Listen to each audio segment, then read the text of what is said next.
Hello bachcho, let's read out the question first.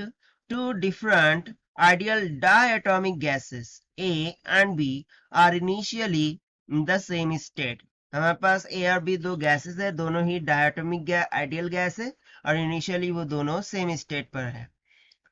A and B are then expanded to same final volume through adiabatic and isothermal process respectively.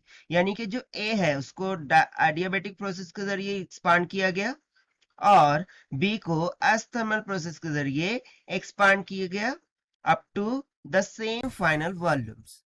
अब बोल रहा है यदि P A P B T A T B उनके respective final and temperature हो, ठीक है, final pressure and temperature हो, सो हमें इन टेम्परेचर और प्रेशर के बिटवीन में रिलेशन को फाइंड आउट करना है. तो चलिए हम स्टार्ट करते हैं सोल्यूशन से. But before of it let's see the key concept which we are going to use here for this question. So generally यहाँ पर एडियाबेटिक और एस्थर्मल प्रोसेस की बात हो रही है. सो इसके लिए मैं एक ग्राफ ड्रॉ कर देता हूँ. लेट सपोज कि ये प्रेशर का एक्सिस हो गया और ये वॉल्यूम का एक्सिस हो गया, ठीक है. This is for volume and this is for pressure. यहाँ पर मैं इनिशियल और फाइनल वॉल्यूम्स ले लेता हूँ. Let's say this is initial volume, ये हो गया फाइनल वॉल्यूम. इसके करस्पॉन्डिंग वैल्यूज को हम यहाँ से ले लेंगे, ठीक है. तो यदि मैं आइसोथर्मल के लिए ग्राफ ड्रॉ करूँ सो उसमें जो प्रेशर होता है वो ग्रेजुअली इंक्रीज होता है. सो उसकी ग्राफ कुछ इस तरीके से हो जाएंगी. ये किसके लिए है? आइसोथर्मल के लिए. सो आइसोथर्मल के लिए मैं सफिक्स आई यूज कर रहा हूँ. Now similarly, let us take the graph for adiabatic process. तो adiabatic process में pressure slowly decrease होता है. So उसकी ग्राफ कुछ इस तरीके से होंगी. So इसको मैं suffix a से denote कर रहा हूँ. That is for adiabatic process. Okay. Now if you see here, a को adiabatic process के जरिए expand किया जा रहा है. So ultimately मैं यहाँ से लिख सकता हूँ कि ये जो ग्राफ है ये ए गैस के लिए है और जो अपर ग्राफ दिख रही है, ठीक है, वो हमारे किसके लिए हो जाएंगी? बी गैस के लिए हो जाएंगी, ठीक है. तो सिंपली सबसे पहले तो हम प्रेशर के बिटवीन में रिलेशन फाइंड करेंगे. सो यदि मैं यहाँ पर देखूँ वॉल्यूम तो कांस्टेंट है दोनों के लिए. यहाँ भी V1 है, यहाँ भी V1 है, ठीक है. यानी आइसोथर्मल और एडियाबेटिक दोनों के लिए V1 है, दोनों के लिए V2 है. तो सिंपली मैं क्या करता हूँ कि इनके करस्पॉन्डिंग प्रेशर देख लेता हूँ. सो यदि मैं आइसोथर्मल के लिए यानी कि बी के लिए प्रेशर देखूँ सो वो कुछ यहाँ पर आ जाएगा.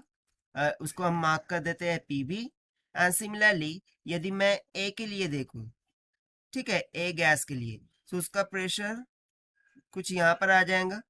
तो simply just by seeing from the graph you can see that pressure किसका ज्यादा है? बी का ज्यादा है as compare to A. So simply we can write pressure of B is greater to pressure of the gas A. Or either we can say or pressure at A means pressure for gas A is less than to pressure of the gas B. So pressure का relation तो हमें यहाँ पर मिल गया. Now what about temperature? So temperature के लिए हम देखिए क्या करेंगे. Simply हमें आइडियल गैस की इक्वेशन पता है. PV इज इक्वल्स टू क्या होता है? nRT. ना यहाँ पर वॉल्यूम दोनों ही प्रोसेस के लिए क्या है? सेम है. सो मैं सिंपली बोल दूंगा pressure will be equals to nRT by V. तो सिंपली यहां से आप देख सकते हैं कि P will be directly proportional to N number of mole of gas. वो तो कांस्टेंट रहने वाला है, R ऑलरेडी कांस्टेंट है, that is universal gas constant. और V दोनों के लिए क्या है? सेम है. सो सिंपली P किसके प्रोपोर्शनल में हो जाएगा? टेम्परेचर के.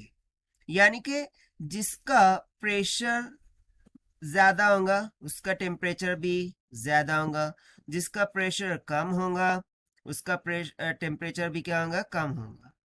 सो सिंपली यहाँ पर यदि हम देखें प्रेशर फॉर बी गैस वो क्या है? ज्यादा है, ग्रेटर है as compare to the pressure of A.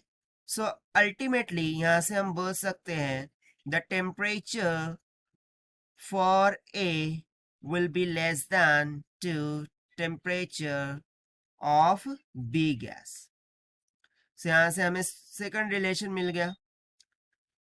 So यही इसका क्या हो गया required answer, which we have found by using the graphical representation between pressure and volume for adiabatic and isothermal process. So let us take the option.